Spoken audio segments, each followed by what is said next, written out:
ยามใดหัวใจอ่อนแอนอนคือนอนวันอายมีแต่ฝันเห็นหน้า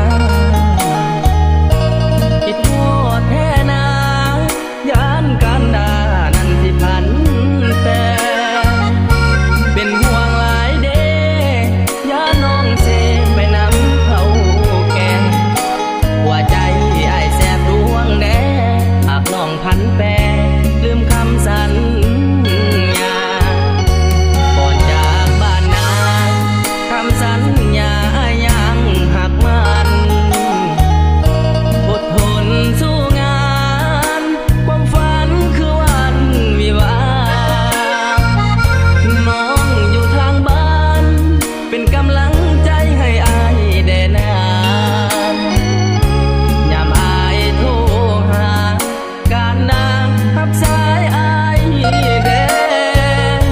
อายอยู่เวียงจันทน์จะขยันสู้งานตลอดยามใดคิดพอเอาหูกมากอดแนบใส่กายยางเก็บเงินได้พออายสิไปขอแทนโลการดา